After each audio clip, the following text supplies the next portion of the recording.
What race has the most attractive guys? Korean. My opinion, South Korea. 韩星还是挺帅的。 한국 찐다세. 놀랍게도 한국인의 아름다운 외모는 한류 이전에도 외국 문헌에 자주 등장합니다. 조선인들은 중국인도 일본인도 아닌 훨씬 잘생긴 민족이었다. 영국의 이사벨라 버드, 그들은 한국인의 독특한 외모와 뛰어난 인지 능력에 놀랐습니다. 놀랍게도 이런 특징을 가진 민족이 지금 중국과 동남아시아 전역에 흩어져 살고 있습니다. 아름다운 외모로 현지 연예계를 장악하고 있는 이 소수민족, 지금 바로 잊혀진 우리 형제들의 이야기를 시작합니다. 샌프란시스코 국제공항에서 마지막 전화를 끊으며 연구 노트를 챙겼습니다. 하버드대 문화인류학과 교수로서 수많은 현장 연구를 해왔지만 이번처럼 급하게 짐을 꾸린 적은 없었습니다. 교수님, 윈난성 국경 지역에서 발견된 몽족 마을의 의뢰용 그릇이 고구려, 유물과 놀라운 일치점을 보입니다. 지금 당장 와서 확인하셔야 해요. 제 대학원생 에이리스 장의 흥분된 목소리가 아직도 귓가에 맴돌았습니다. 그녀는 중국계 미국인으로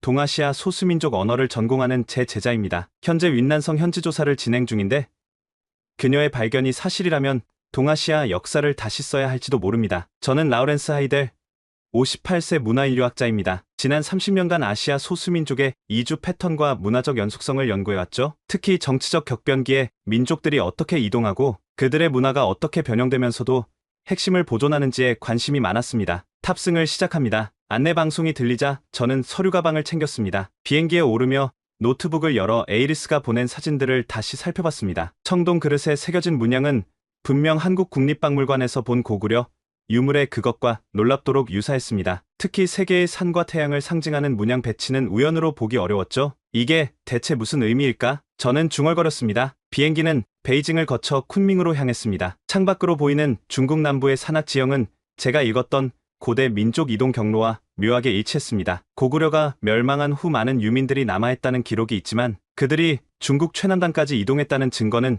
지금까지 없었죠. 쿤밍공항에 도착하자 에이리스가 반갑게 손을 흔들었습니다. 그녀 옆에는 중국인 남성이 서 있었습니다. 교수님, 드디어 오셨군요. 이분은 웨이 씨예요. 현지 가이드이자 문화부 담당자입니다. 웨이는 공손하게 고개를 숙이며 에이리스를 통해 인사를 건넸습니다. 그는 영어를 모르는 듯했고 에이리스가 모든 대화를 중국어와 영어로 통역했습니다. 하이델 교수님, 환영합니다. 당신의 연구에 대해 들었습니다만 정부 규정상 몇 가지 제한이 있다는 점 미리 알려드려야겠군요. 에이리스가 웨이의 말을 통역했습니다. 에이리스와 눈을 마주치자 그녀가 살짝 눈썹을 올렸습니다. 첫 만남부터 긴장감이 감돌았죠. 어떤 제안인가요?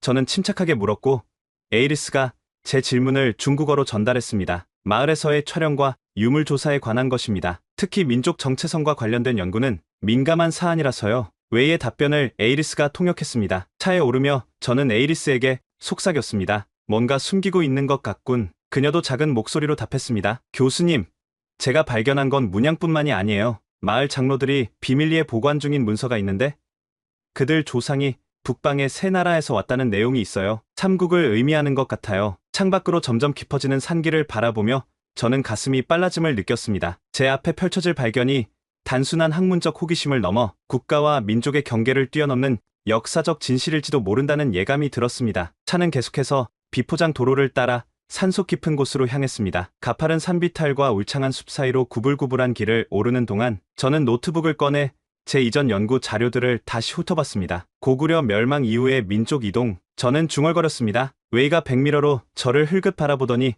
에이리스에게 뭔가를 말했습니다. 에이리스가 통역했습니다. 교수님, 웨이 씨가 말하길 중국 정부의 공식 입장은 이 지역 몽족이 원래부터 이곳에 살았다는 겁니다. 북방에서의 이주설은 학술적으로 인정받지 못하고 있어요. 제 옆에 앉은 에이리스가 미묘하게 표정을 바꾸었습니다. 그녀는 노트북 화면을 가리키며 조용히 메모를 보여주었습니다. 조심하세요. 웨이는 문화부 소속이 아니라 공안부 요원일 가능성이 높습니다. 저는 침착하게 고개를 끄덕이고 화제를 바꿨습니다. 윈난성의 자연환경은 정말 아름답군요. 이런 고립된 지역이 다양한 문화를 보존하기에 좋았을 것 같습니다. 에이리스가 이를 중국어로 번역했습니다. 해가 서서히 기울기 시작할 무렵 우리는 마침내 목적지에 도착했습니다. 산비탈에 자리 잡은 작은 마을이 눈앞에 펼쳐졌습니다. 목조 가옥들이 계단식으로 늘어서 있었고 마을 중앙에는 커다란 종루 같은 건물이 우뚝 서 있었습니다. 드디어 도착했습니다. 웨이가 말했고 에이리스가 통역했습니다. 이곳은 라오우 마을입니다. 몽족 중에서도 가장 전통을 잘 보존하고 있는 곳이죠. 차에서 내리자 신선한 산 공기가 저를 맞이했습니다. 마을 입구에는 몇몇 노인들이 모여 우리를 바라보고 있었습니다. 그들의 전통 의상은 화려한 자수로 장식되어 있었고 독특한 은재 장신구를 달고 있었습니다. 에이리스가 현지어로 인사를 건네자 한 노인이 미소를 지으며 다가왔습니다. 60대 후반으로 보이는 그는 깊은 주름이 있지만 강인한 인상이었습니다. 이분은 나와수입니다. 마을의 장로예요. 에이리스가 저에게 설명했습니다. 저는 공손히 고개를 숙이며 인사했습니다. 나와수는 제 얼굴을 유심히 관찰하더니 뭔가 놀란 듯한 표정을 지었습니다. 그는 에이리스에게 빠르게 뭔가를 말했고 그녀는 당황한 기색을 감추지 못했습니다. 뭐라고 했나요? 저는 물었습니다. 에이리스는 망설이다가 대답했습니다. 장로님이 교수님의 눈이 북쪽 조상들을 닮았다고 하세요. 그 말에 웨이의 표정이 굳어졌습니다. 그는 빠르게 중국어로 뭔가를 말했고 나와수는 잠시 침묵했습니다. 하지만 그의 눈빛은 여전히 저에게 향해 있었습니다. 저녁 식사는 마을 광장에 마련된 큰 탁자에서 이루어졌습니다. 다양한 현지 음식이 차려졌고 특별히 준비된 술이 돌아갔습니다. 웨이는 계속해서 대화를 통제하려 했지만 식사가 진행될수록 마을 사람들은 더 편안해졌습니다. 한 젊은 여성이 전통 악기를 연주하기 시작했고 그 멜로디가 이상하게도 제게 익숙하게 느껴졌습니다. 그 음계와 리듬은 제가 한국에서 들었던 고대 음악과 묘하게 유사했습니다. 식사를 마치고 나와수가 제게 다가왔습니다. 그는 웨이의 시선을 피해 손짓으로 저를 불렀습니다. 에이리스가 곁에서 통역을 도왔습니다. 하이델 교수님, 장로님이 달이 뜨면 비싼 작은 사당으로 오라고 하세요. 보여드릴 것이 있답니다. 웨이가 경계하는 눈빛으로 우리를 바라보고 있었습니다. 저는 마치 아무렇지 않은 듯 고개를 끄덕였지만 내심 심장이 빠르게 뛰고 있었습니다. 이제 진짜 발견이 시작될 것 같은 예감이 들었습니다. 밤이 깊어지면서 마을은 고요해졌습니다. 웨이는 제게 배정된 게스트하우스 근처에서 계속 서성거렸지만 자정이 가까워지자 그도 자신의 숙소로 물러갔습니다. 저는 에이리스와 눈짓을 교환한 후 조용히 방을 빠져나왔습니다. 달빛이 산길을 희미하게 비추는 가운데 우리는 나와수가 지시한 뒷산 사당으로 향했습니다. 밤 공기는 차가웠고 먼 산에서 들려오는 늑대 울음소리가 긴장감을 더했습니다. 정말 조심해야 해요. 교수님, 에이리스가 속삭였습니다. 웨이 같은 사람들은 민족 정체성과 관련된 연구에 극도로 민감해요. 특히 소수민족이 중국 본토가 아닌 다른 나라와 연결된다는 증거라면 작은 숲을 지나자 오래된 석조 사당이 나타났습니다. 그 앞에는 나와수와 몇몇 마을 장로들이 우리를 기다리고 있었습니다. 그들은 우리를 보자 안도의 한숨을 내쉬었습니다. 나와수는 작은 기름 램프를 들고 우리를 사당 안으로 안내했습니다. 내부는 의외로 넓었고 벽에는 오래된 벽화와 문양들이 그려져 있었습니다. 그는 바닥에 돌판을 가리키더니 마을 장로들과 함께 그것을 옮겼습니다. 드러난 것은 지하로 내려가는 계단이었습니다. 우리는 그를 따라 좁은 계단을 내려갔고 아래에는 작은 방이 있었습니다. 나와수가 램프를 높이 들자 방 안의 광경이 드러났습니다. 방 가운데에는 나무 상자가 놓여 있었고 벽면에는 수십 개의 문양이 새겨져 있었습니다. 그것은 제가 고구려 고분벽화에서 본 문양과 놀랍도록 유사했습니다. 이건 저는 숨을 들이쉬었습니다. 에이리스가 떨리는 목소리로 말했습니다. 교수님, 이 문양들 고구려 벽화의 문양과 일치해요. 나와수는 나무 상자를 열어 그 안에서 오래된 천 두루마리를 꺼냈습니다. 조심스럽게 그것을 펼치자 희미한 먹글씨가 드러났습니다. 에이리스는 램프를 가까이 대고 그 내용을 읽기 시작했습니다. 북방의 새 나라가 무너진 후 우리 조상 다물 장군은 500명의 충직한 병사와 그 가족들을 이끌고 남쪽으로 떠났다. 큰 강을 3번 건너고 높은 산을 7번 넘어 드디어 이 땅에 도착했다. 우리는 이곳에서 고향의 의례를 지키며 살 것이며 언젠가 북쪽 땅이 평화로워지면 돌아갈 것이다. 에이리스의 목소리가 떨렸습니다. 그녀는 저를 바라보며 말했습니다. 교수님, 이건 고구려 유민들의 남아 기록이에요. 다물은 고구려의 장군 이름으로 알려져 있어요. 이 기록은 7세기 중반 고구려가 멸망할 무렵의 것으로 추정됩니다. 나와수는 천천히 고개를 끄덕이며 에이리스에게 뭔가를 말했습니다. 장로님이 말씀하시길 이 비밀은 대대로 마을의 장로들만 알고 있었대요. 중국 정부가 알게 되면 이 문서를 빼앗아 갈까봐 항상 두려워했답니다. 저는 벽면의 문양을 더 자세히 살폈습니다. 그것은 분명 고구려 특유의 천문도와 신화적 생물들을 표현한 것이었습니다. 특히 중앙에 그려진 삼조고 3발 달린 까마귀 문양은 의심의 여지가 없었습니다. 이건 정말 대단한 발견입니다. 저는 숨을 고르며 말했습니다. 역사적으로 매우 중요한 의미가 있어요. 에이리스가 장로들과 더 이야기를 나눈 후 제게 말했습니다. 교수님, 그들이 더 보여주고 싶은 것이 있대요. 마을의 봄 제사 의식이요. 내일 아침 일찍 시작한대요. 그 의식이 고구려의 제천의식과 매우 유사하다고 합니다. 저희가 지하실에서 나와 다시 사당으로 올라갔을 때 갑자기 밖에서 소리가 들렸습니다. 누군가 접근하고 있었습니다. 웨이다. 한 장로가 작게 속삭였고 에이리스가 빠르게 통역했습니다. 우리는 재빨리 지하실 입구를 닫고 평범한 대화를 나누는 척했습니다. 웨이가 사당 문을 열고 들어왔을 때 그의 얼굴은 의심으로 가득 차 있었습니다. 그는 에이리스에게 뭔가를 물었고 그녀가 통역했습니다. 밤늦게 무슨 일을 하고 계십니까? 하이델 교수님, 장로들에게 몽족의 전통 신앙에 대해 배우고 있었습니다. 저는 침착하게 대답했고 에이리스가 통역했습니다. 아주 흥미로운 문화적 측면이군요. 웨이는 사당 내부를 둘러보더니 여전히 의심스러운 표정으로 뭔가를 말했습니다. 에이리스가 통역했습니다. 연구는 공식 일정 내에서만 진행해 주시기 바랍니다. 이미 자정이 넘었습니다. 모두 휴식을 취해야 할 시간입니다. 나와 수는 웨이에게 뭔가 능숙한 변명을 했고 우리는 마을로 돌아갔습니다. 숙소로 돌아가는 길에 에이리스가 속삭였습니다. 교수님, 더 조심해야 해요. 웨이가 우리를 감시하고 있어요. 내일 제사 의식이 시작되기 전에 더 많은 증거를 모아야 합니다. 저는 고개를 끄덕였습니다. 이 밤의 발견은 저의 학문적 직감이 옳았음을 증명했습니다. 하지만 동시에 더 큰 위험에 직면했다는 것도 알게 되었습니다. 이 연구가 단순한 학술적 호기심을 넘어 정치적으로 매우 민감한 문제가 될 수 있다는 것을 실감했습니다. 새벽녘, 마을은 분주한 활기로 가득 찼습니다. 저는 일찍 일어나 숙소 창문을 통해 사람들이 중앙 광장으로 모여드는 모습을 지켜봤습니다. 그들은 화려한 전통 의상을 입고 음식과 꽃, 그리고 기타 제사 용품들을 준비하고 있었습니다. 조심스럽게 방을 나서자 에이리스가 이미 기다리고 있었습니다. 교수님, 웨이는 아직 보이지 않아요. 빨리 움직여야 해요. 우리는 서둘러 마을 광장으로 향했습니다. 그곳에는 이미 제단이 설치되어 있었고 장로들이 의례를 준비하고 있었습니다. 제단 중앙에는 삼조고 문양이 그려진 깃발이 세워져 있었습니다. 저 깃발, 저는 놀라움을 감추지 못했습니다. 고구려의 상징이에요. 나와 수가 우리를 발견하고 가까이 불렀습니다. 그는 제사 의식의 순서를 설명하기 시작했고 에이리스가 통역했습니다. 이 의식은 천제라고 부른대요. 하늘과 조상에게 드리는 제사입니다. 1년에 한 번, 봄이 시작될 때 열리는 가장 중요한 의례래요. 나와 수는 우리를 제단 옆으로 안내했습니다. 그곳에는 특별한 의례용 그릇들이 놓여 있었습니다. 그는 조심스럽게 그중 하나를 들어 보여주었습니다. 에이리스가 통역했습니다. 이건 동이라고 불리는 제기입니다. 선조들로부터 전해 내려왔다고 해요. 그 청동 그릇에는 태양과 세 개의 산, 그리고 새의 형상이 새겨져 있었습니다. 분명 고구려 양식의 문양이었습니다. 저는 재빨리 사진을 찍고 노트에 기록했습니다. 의식이 시작되기 직전 웨이가 마을 관리들과 함께 광장에 도착했습니다. 그는 우리를 보자 빠르게 다가왔습니다. 그가 뭔가 말했고 에이리스가 통역했습니다. 하이델 교수님, 오늘 의식에 대한 기록은 제한적으로만 허용됩니다. 사진 촬영은 불가하고 메모만 가능합니다. 저는 이미 찍은 사진들을 생각하며 침착하게 대답했습니다. 물론이죠. 학문적 목적을 위한 메모만 하겠습니다. 에이리스가 제 대답을 통역했습니다. 의식이 시작되었습니다. 마을 장로들이 차례로 제단 앞에 나와 절을 올리고 제물을 바쳤습니다. 그들은 고대 언어로 보이는 말로 기도를 읊었고 에이리스는 귀를 기울이며 열심히 녹음했습니다. 교수님, 그녀가 낮은 목소리로 말했습니다. 이건 고대 고구려어의 흔적이 있어요. 발음 패턴이 현대 한국어와 일부 일치합니다. 의식의 절정에서 마을 사람들은 원을 그리며 특별한 춤을 추기 시작했습니다. 그 동작은 한국의 전통 무용 중 하나인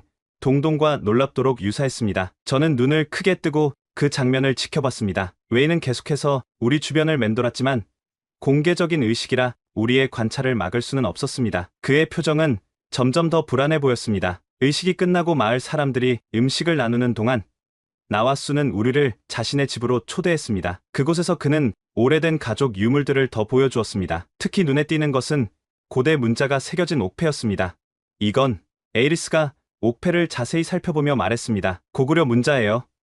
대대로 천재의 자손이라는 뜻입니다. 이 발견들은 제 이론을 강력하게 뒷받침했습니다. 몽족, 적어도 이 마을 사람들은 고구려 유민의 후손일 가능성이 매우 높았습니다. 그들의 문화, 의례, 언어에는 분명한 고구려의 흔적이 남아 있었습니다. 오후가 되자 마을 외곽에서 소란이 일어났습니다. 여러 대의 관용차가 도착했고 정보관리로 보이는 사람들이 내렸습니다. 에이리스가 창밖을 보더니 긴장한 표정으로 말했습니다. 교수님, 문제가 생겼어요. 윈난성 문화유산국 사람들이 온 것 같아요. 얼마 후 웨이가 나와 수의 집에 들어왔습니다. 그의 뒤로는 정장을 입은 중년 남성이 따라왔습니다. 하이델 교수님, 이분은 리우 박사입니다. 윈난성 교육부 소속이시죠. 에이리스가 통역했습니다. 리우 박사는 공손하게 인사를 건넸습니다. 그는 영어를 모르는 듯했고 에이리스를 통해 대화했습니다. 하이델 교수님, 귀하의 연구에 관해 들었습니다. 안타깝게도 허가받지 않은 문화유산 조사는 중국 법률상 금지되어 있습니다. 특히 민족 정체성과 관련된 민감한 주제의 경우엔 더욱 그렇습니다. 에이리스가 리우 박사의 말을 통역했습니다. 저는 침착함을 유지하려 노력했습니다. 리우 박사님,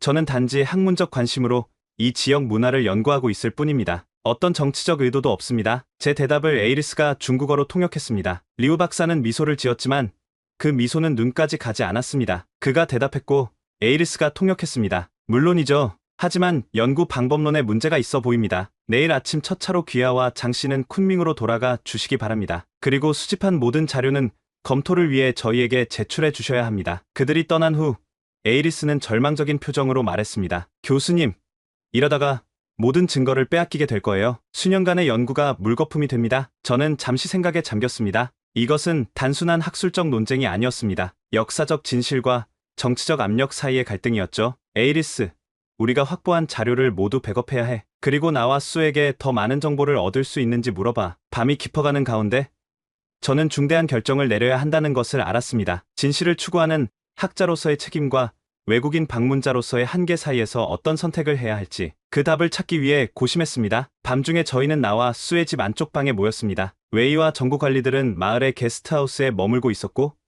우리는 속삭이듯 대화를 나눴습니다. 에이리스, 모든 데이터를 암호화해서 이메일로 하버드 내 계정에 보내세요. 사진, 녹음 파일, 메모 모두 다요. 저는 조용히 지시했습니다. 에이리스는 고개를 끄덕이며 노트북을 열었습니다. 나와 수는 불안한 표정으로 우리를 지켜보다가 문득 무언가를 결심한 듯 일어나 방 구석에 오래된 상자를 꺼냈습니다. 장모님이 뭐라고 하시나요?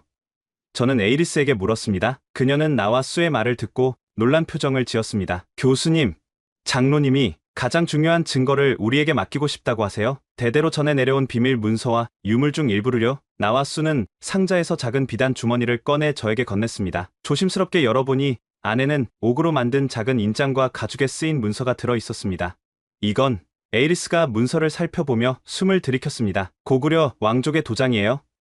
그리고 이 문서는 피난 경로와 정착지에 대한 기록입니다. 7세기 중반에 작성된 것으로 보여요. 저는 인장을 자세히 살펴봤습니다. 그 위에는 분명히 고구려 왕실의 상징인 삼조고가 세밀하게 새겨져 있었습니다. 에이리스, 이 발견은 역사적으로 엄청난 의미가 있어요. 이것은 고구려 멸망 후 유민들의 이동 경로를 증명하는 결정적인 증거입니다. 나와 수는 에이리스를 통해 더 많은 이야기를 들려주었습니다. 그들의 조상은 고구려의 마지막 왕족 중 하나였으며 당나라의 침략으로 남쪽으로 피난 왔다고 했습니다. 수백 년 동안 그들은 자신들의 기원을 비밀로 유지하며 몽족의 정체성을 받아들였지만 핵심 의례와 전통은 계속 지켜왔다고 합니다. 교수님, 이건 단순히 학술적 발견이 아니에요. 에이리스의 목소리가 떨렸습니다. 이것은 수천 명의 사람들에게 그들의 진정한 정체성을 알려줄 수 있는 발견이에요. 그때 밖에서 발자국 소리가 들렸습니다. 우리는 재빨리 자료들을 숨겼고 에이리스는 노트북을 닫았습니다. 문이 열리고 웨이가 들어왔습니다. 에이리스를 통해 그가 물었습니다. 아직도 깨어 있군요. 무엇을 하고 계셨나요? 몽족의 구전 설화를 듣고 있었습니다. 저는 차분히 대답했고 에이리스가 통역했습니다. 아주 흥미로운 이야기들이 많군요. 웨이는 방 안을 둘러보더니 나와 수에게 중국어로 뭔가를 물었습니다. 그들은 담담하게 대답했지만 긴장감이 역력했습니다. 에이리스가 통역했습니다. 내일 아침 7시에 출발합니다. 준비해 주시기 바랍니다. 그리고 모든 연구 자료는 검토를 위해 제출하셔야 합니다. 그가 떠난 후 우리는 다시 긴장된 침묵에 빠졌습니다. 에이리스가 마침내 입을 열었습니다. 교수님, 어떻게 해야 할까요? 이 자료들은 절대 그들에게 넘겨선 안 돼요. 저는 깊이 생각하다가 결단을 내렸습니다. 듣고 있나요? 나와 수? 당신들이 수백 년 동안 지켜온 비밀을 세상에 알리겠습니다. 하지만 그러려면 이 증거들을 안전하게 지켜내야 해요. 에이리스가 제 말을 통역했습니다. 에이리스가 통역하자 나와 수의 눈에 결연한 빛이 어렸습니다. 그는 고개를 끄덕이며 다른 마을 장로들에게 뭔가를 전하러 나갔습니다. 계획이 있으신가요? 에이리스가 물었습니다. 네, 국경을 넘어야 합니다. 라오스나 베트남으로요. 그곳에서 안전하게 미국 대사관으로 가면 됩니다. 하지만 교수님, 그건 위험해요. 불법 국경 침범으로 체포될 수도 있습니다. 다른 선택이 없어요. 에이리스, 이 발견은 너무 중요해요. 저는 단호하게 말했습니다. 하지만 당신은 중국계 미국인이라 더 위험할 수 있어요. 원한다면 공식 경로로 쿤밍으로 돌아가도 돼요. 에이리스는 잠시 고민하더니 결심한 듯 말했습니다. 아니요.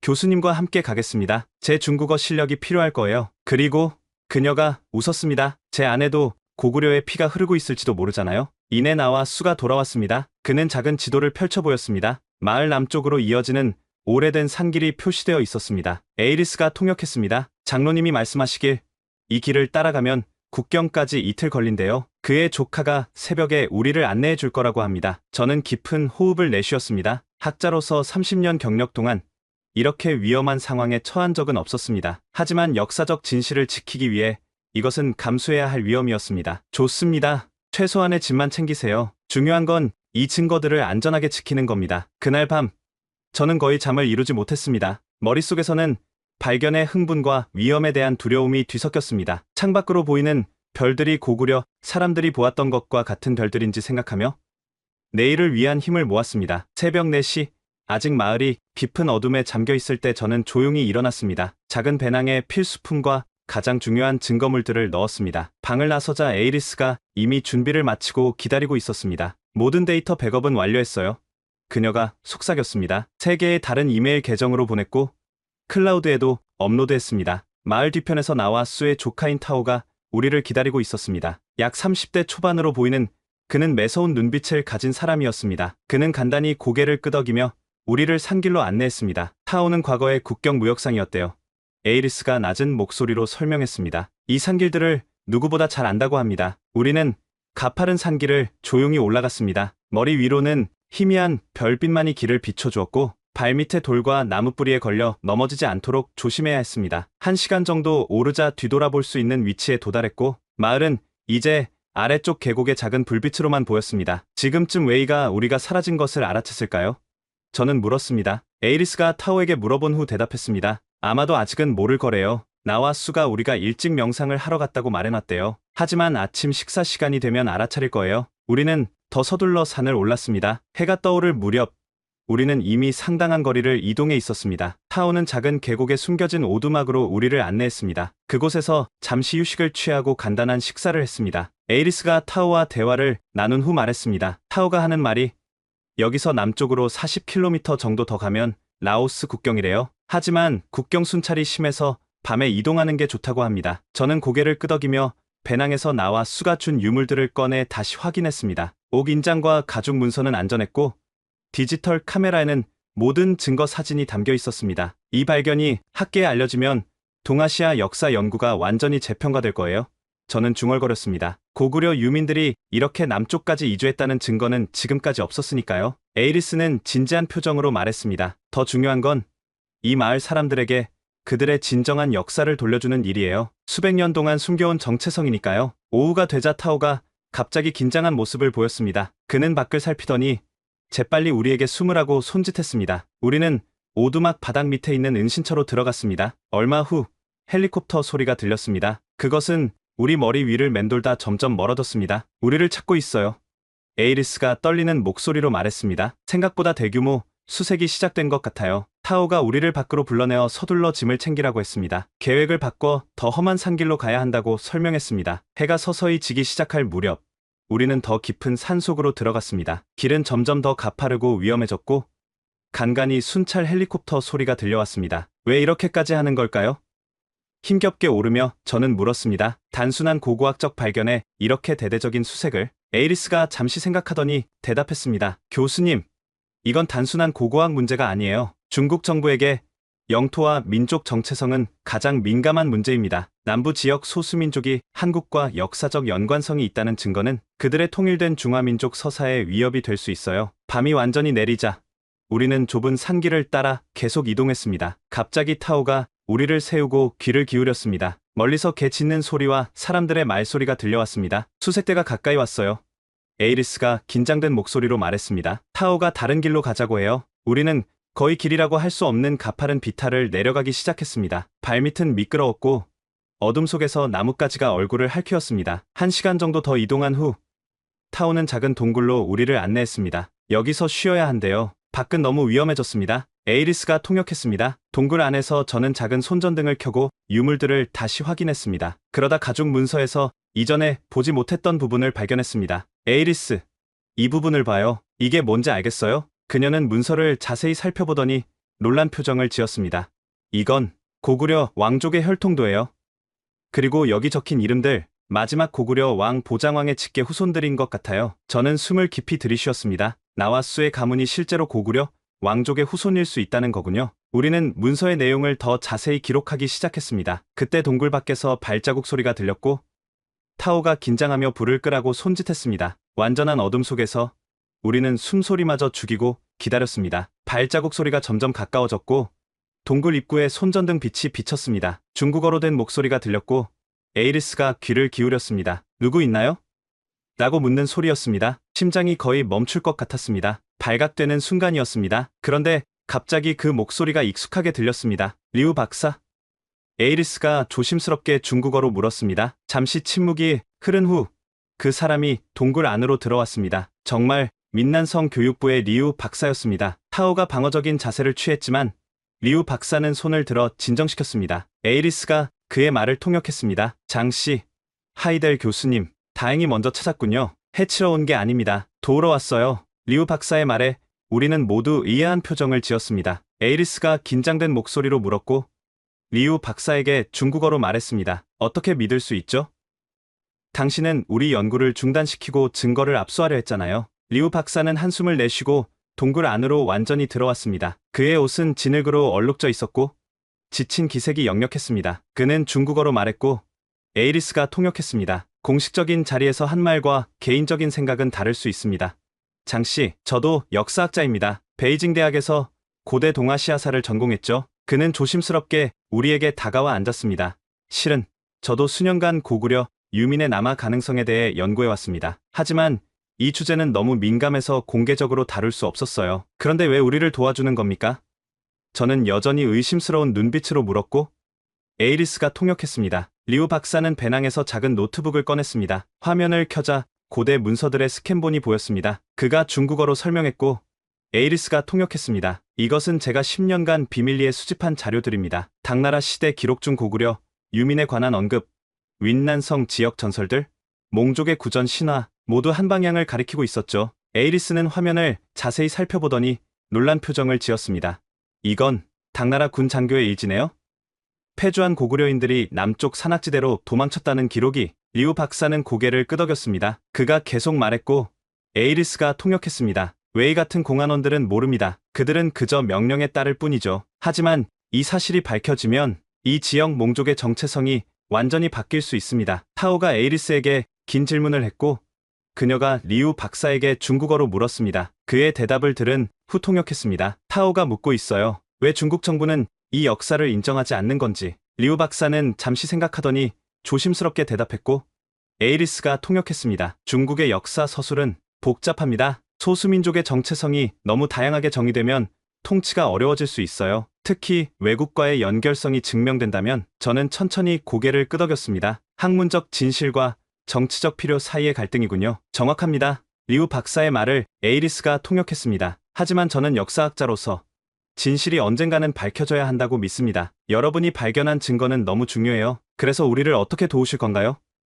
에이리스가 물었습니다. 리우 박사는 지도를 펼쳤습니다. 그가 설명했고 에이리스가 통역했습니다. 이 지역은 헬리콥터와 수색대가 뒤덮고 있습니다. 하지만 제가 알고 있는 경로가 있어요. 옛 무역로인데 거의 사용되지 않습니다. 그 길을 따라가면 24시간 내에 라오스 국경에 도달할 수 있습니다. 저는 에이리스와 눈빛을 교환했습니다. 여전히 불신이 남아있었지만 다른 선택지가 없어 보였습니다. 좋습니다. 하지만 만약 이것이 함정이라면. 저는 말했고 에이리스가 통역했습니다. 리우 박사는 쓴웃음을 지었습니다. 그가 대답했고 에이리스가 통역했습니다. 하이델 교수님, 제가 여러분을 배신한다면 제 학자로서의 양심도 함께 버리는 셈이 됩니다. 저는 그럴 수 없어요. 짧은 휴식 후 우리는 다시 여정을 시작했습니다. 리우 박사의 안내로 우리는 거의 보이지 않는 좁은 산길을 따라 이동했습니다. 가끔 원거리에서 수색대의 손전등 빛이 보였지만 그들은 우리가 있는 방향으로 오지 않았습니다. 새벽녘, 짙은 안개 속에서 우리는 작은 강에 도달했습니다. 리우 박사가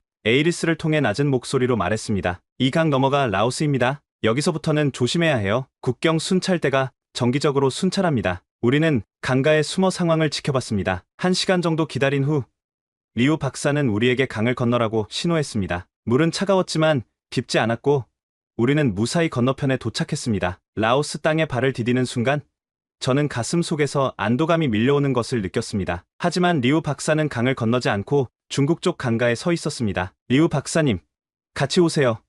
에이리스가 중국어로 외쳤습니다. 그는 고개를 저었습니다. 그가 대답했고 에이리스가 통역했습니다. 저는 돌아가야 합니다. 가족이 있고 제 삶이 있어요. 하지만 여러분이 이 진실을 세상에 알려주길 바랍니다. 그는 작은 USB 드라이브를 꺼내 강 너머로 던졌고 에이리스가 받았습니다. 그가 설명했고 에이리스가 통역했습니다. 내 연구 자료 전부입니다. 좋은 곳에 사용하세요. 저는 경의를 표하며 고개를 숙였습니다. 감사합니다.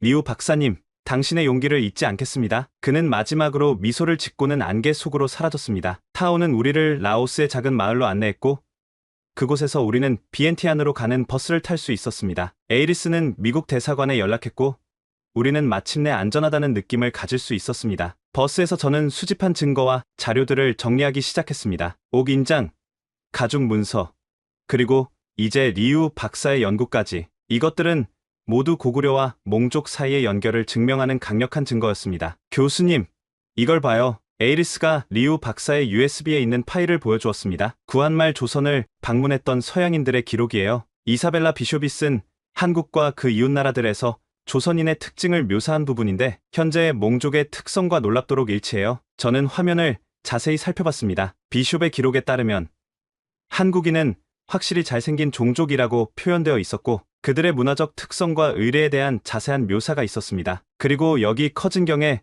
동양의 문제들도 있어요. 그는 중국, 일본, 조선을 모두 여행했는데 조선인의 독특한 문화적 전통을 가장 높이 평가했다고 합니다. 저는 감탄했습니다. 리우 박사는 정말 철저하게 연구했군요. 이 서양인들의 기록은 외부자의 객관적 시선을 제공하는 귀중한 자료입니다. 비엔티안에 도착한 후 우리는 미국 대사관의 도움으로 안전하게 태국을 거쳐 미국으로 돌아올 수 있었습니다. 하버드로 돌아오자마자 저는 연구팀을 소집하고 발견한 모든 증거를 체계적으로 분석하기 시작했습니다. DNA 분석을 위해 우리는 몽족 마을 주민들의 구강세포 샘플을 수집해왔습니다. 이 샘플들은 나와 수의 허락과 마을 장로들의 동의하에 마을에서의 마지막 날에 비밀리에 채취한 것이었습니다. 분석 결과는 특히 충격적이었습니다. 마을 주민들의 Y DNA 하플로그룹에서 한국인에게 흔히 발견되는 특정 패턴이 놀라울 정도로 높은 비율로 나타났습니다. 이는 유전적 연관성을 강력하게 시사했습니다. 에이리스는 문헌 연구에 몰두했고 고구려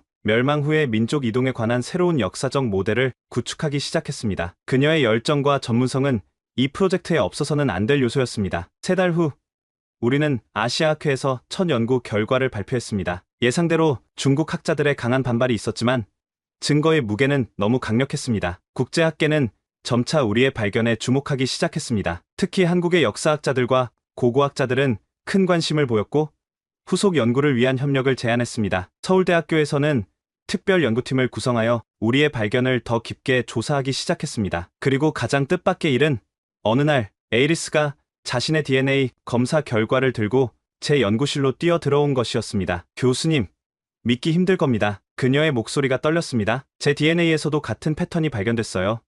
저도 그 혈통을 이어받은 것 같아요. 그 순간 이 연구는 더 이상 단순한 학문적 탐구가 아니었습니다. 그것은 잊혀진 정체성을 되찾는 개인적인 여정이 되었습니다. 놀랍군요.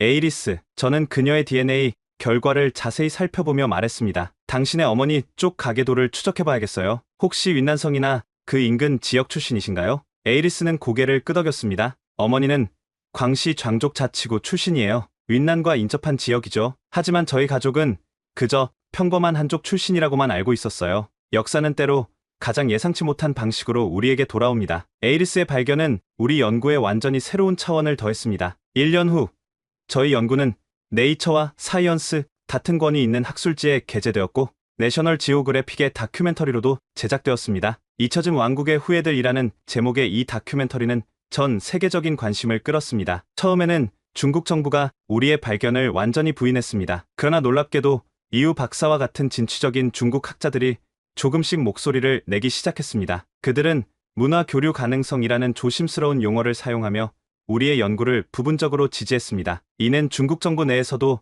학술적 진실과 정치적 필요성 사이의 균형을 찾으려는 움직임이 있음을 보여주었습니다. 국제적 학계의 압력과 몽족 자신들의 요구가 커지면서 2년 후에는 중국 국내에서도 제한적이나마 이 주제에 대한 연구가 허용되기 시작했습니다. 마침내 중국 정부는 서로 다른 민족 간의 역사적 교류라는 관점에서 이 발견을 재해석하는 방식으로 타협점을 찾았습니다. 에이리스는 연구에 대한 기여로 하버드 대학에서 조교수 자리를 제안받았고 동아시아 민족 이동 연구의 신진 학자로 명성을 얻게 되었습니다. 그녀는 끊임없이 자신의 가족 역사를 더 깊이 파고들었고 마침내 광시 지역의 한 마을에서 그녀의 증조모가 몽족 출신이었다는 증거를 발견했습니다. 나와수와 그의 마을 사람들은 처음에는 어려운 시간을 보냈습니다. 중국 당국의 감시와 제한이 강화되었기 때문입니다. 하지만 국제적 관심이 높아지면서 정부는 점차 그들에 대한 압력을 완화했고 몇몇 학자들의 제한적인 방문도 허용하기 시작했습니다. 3년 후 정치적 분위기가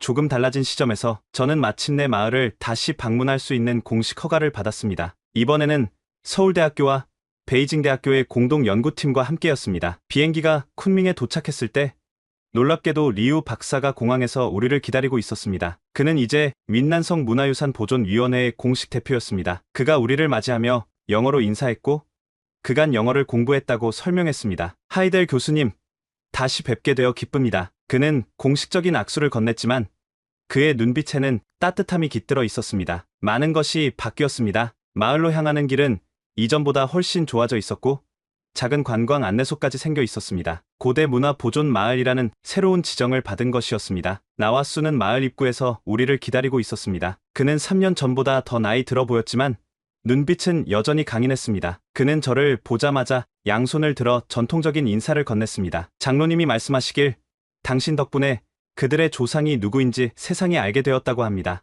에이리스가 통역했습니다. 이제 그들은 자신들의 역사를 자랑스럽게 이야기할 수 있게 되었대요. 마을은 이전과는 다른 분위기였습니다. 중앙 광장에는 작은 박물관이 세워져 있었고 그곳에는 고구려 문화와 몽족의 연관성을 설명하는 전시가 있었습니다. 물론 정치적으로 민감한 표현은 조심스럽게 순화되어 있었지만 핵심 사실들은 모두 담겨 있었습니다. 특히 감동적인 순간은 마을 학교를 방문했을 때였습니다. 아이들은 이제 그들의 특별한 문화적 유산에 대해 배우고 있었고 일부는 한국어도 공부하기 시작했습니다. 한 교실에서 10살쯤 되어 보이는 소녀가 저에게 다가와 유창한 영어로 말했습니다. 하이델 교수님, 당신 덕분에 우리는 이제 우리가 누구인지 알게 되었어요. 감사합니다. 저는 그 순간 목이 메었습니다. 이것이 바로 학문적 진실을 추구하는 진정한 의미였습니다. 연구팀은 2주 동안 마을에 머물며 더 많은 문화적, 유전적 증거를 수집했습니다. 한국 연구자들은 몽족의 전통 음악과 고대 한국 음악 사이의 놀라운 유사성을 발견했고 언어학자들은 몽족 방언에 남아있는 고대 한국어 어휘를 찾아냈습니다. 가장 중요한 발견은 마을 근처 산중턱에 있는 고대 무덤이었습니다. 이전에는 일반적인 조상 묘로만 여겨졌던 이 무덤에서 연구팀은 고구려 왕족의 것으로 보이는 유물들을 발굴했습니다. 특히 무덤 내부의 벽화는 고구려 고분 벽화와 놀라울 정도로 유사했습니다. 마을에서의 마지막 날, 나와수는 특별한 행사를 준비했습니다. 저녁 무렵 전체 마을 사람들이 중앙 광장에 모여 전통 의식을 거행했습니다. 그것은 과거와 현재를 연결하는 의례였고 고구려의 전통과 몽족의 관습이 아름답게 융합되어 있었습니다. 의식이 끝난 후 나와수는 저에게 특별한 선물을 건넸습니다. 그것은 그의 가족에게 대대로 전해 내려온 작은 옥 장신구였습니다. 표면에는 고구려의 상징인 삼조고가 정교하게 새겨져 있었습니다. 이건 제가 받을 수 없습니다. 저는 감동했지만 고개를 저었습니다. 너무 소중한 갑오잖아요. 에이리스가 나와수의 말을 통역했습니다. 장로님이 말씀하시길 당신은 그들의 역사를 세상에 알렸으니 이제 그들 역사의 일부라고 합니다. 이 유물은 당신이 간직하는 것이 조상의 뜻이라고 해요. 저는 깊은 감사의 마음으로 그 선물을 받았습니다. 미국으로 돌아온 후 저희 연구는 계속해서 발전했습니다. 몽족과 고구려의 연관성은 이제 학계에서 널리 인정받게 되었고 이것은 동아시아 역사 연구의 새로운 장을 열었습니다. 에이리스는 자신의 뿌리를 더 깊이 탐구하기 위해 하버드와 서울대학교의 공동 프로젝트를 시작했고 다른 아시아 소수민족들 사이에서도 유사한 역사적 연결을 찾기 시작했습니다. 저는 이 발견을 집대성한 책 잊혀진 왕국의 후예들 고구려에서 몽족까지를 출간했고 이 책은 학술서임에도 불구하고 베스트셀러가 되었습니다. 하지만 가장 중요한 성과는 나와 수의 마을 사람들이 자신들의 역사와 정체성을 되찾았다는 것입니다. 그들은 이제 고구려의 후예라는 사실을 자랑스럽게 이야기합니다. 어린 세대들은 한국 문화와 역사에 대해 배우고 있고 일부는 한국 대학에서 유학하기도 합니다. 이 여정은 저에게 학문의 진정한 의미를 가르쳐 주었습니다. 때로는 위험을 감수하고 정치적 장벽에 도전해야 하지만 진실을 밝히는 일은 그만한 가치가 있습니다. 역사는 단순한 과거의 기록이 아니라 사람들의 정체성과 미래를 형성하는 살아있는 힘입니다. 나와 수가준 옥 장신구는 지금도 제 연구실 책상 위에 놓여 있습니다. 그것은 저에게 매일 상기시켜줍니다. 국경과 시간을 초월하는 인간의 연결. 그리고 우리 모두가 공유하는 역사의 복잡한 직물에 대해서 말이죠. 정치적 경계는 변할 수 있지만 문화와 혈통의 연결은 수천 년을 넘어 지속됩니다. 고구려의 정신은 몽종 마을의 아이들 속에 여전히 살아 숨쉬고 있습니다. 그리고 그 발견의 여정은 나와 에이리스의 삶을 영원히 변화시켰습니다. 고구려의 후예들 이야기는 지금도 계속되고 있습니다. 하이델 교수의 우연한 발견처럼 우리 모두의 내면에는 아직 발견되지 않은 역사적 연결고리가 숨겨져 있을지도 모릅니다. 때로는 가장 큰 발견이 가장 예상치 못한 곳에서 기다리고 있습니다. 여러분의 DNA 속에는 어떤 역사적 비밀이 숨겨져 있을까요? 지금까지 원더풀 해외 사연이었습니다. 감사합니다.